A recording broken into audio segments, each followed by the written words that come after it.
ظهور افکار ابن تیمیه در گسترش جنایات جریان‌های تکفیری.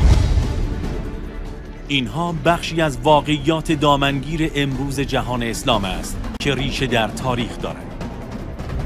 قرن هشتم هجری قمری یکی از نقاط کلیدی تاریخ مزبور است.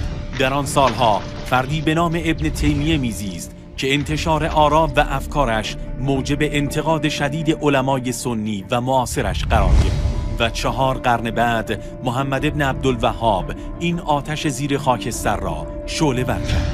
در واقع تفکرات ابن تیمیه زمینه‌ساز خشونت‌های مذهبی گروه‌های سلفی تکفیری در جهان اسلام است. ظاهرگرایی، نفی تقلید و تفاسیر افراطی از معارف دینی از خطرناکترین اندیشه‌های اوست. او یک ظاهرگرا بود و می گفت فقط باید سراغ نقل و ظاهرش رفت. تعطیلی چراغ عقل ضمن کافر دانستن عقل گرایان و فیلسوفان و منطقیون دود همین آتش است. این نظریه پایه تعصب است و تعصب زمان نمی‌شناسد. ابن تیمیه نظر متفاوت دیگری هم داشت. او معتقد بود که تقلید از ائمه فقهی اهل سنت نیز جایز نمی‌باشد. در حقیقت او کسی بود که نور عقل را خاموش کرده و می‌گفت با مطالعه کتاب خدا می‌توانید همه احکام الهی را به دست آورید و رجوع به علما را نیز مردود می‌دانست. اما کار به همین جا ختم نشد. او از معارفی مثل توحید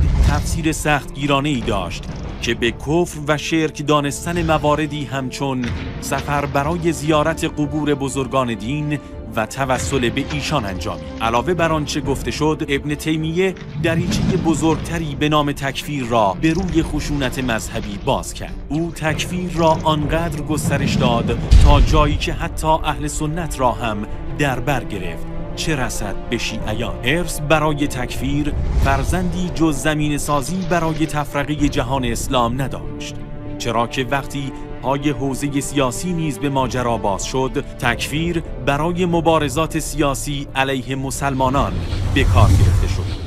این تفکر مدل افراطگرایی محمد ابن عبدالوهاب را سامان و سالها خودش را در شکل‌های مختلف نشان داد تا سرانجام به گردان‌های سلفی تکفیری منجر شد. قرنها پس از مرگ ابن تیمیه، زرقاوی همچنان اولویت را در جنگ با مسلمانان مخالف خود به ویژه شیعیان می‌دانست و داعش نیز همکنون رسالت اصلی خود را مقابله با مخالفان خود به خصوص دولت قانونی عراق و سوریه برمی‌شمارد. ابن تیمیه با ترکیب تعطیلی عقل و انفتاح باب اجتهاد و تفسیر غلط از توحید، تکفیر را گسترش داد و با کشاندن آن به مقاصد سیاسی، تفرقه بین مسلمین و خشونت علیه شیعیان را ترویج نمود.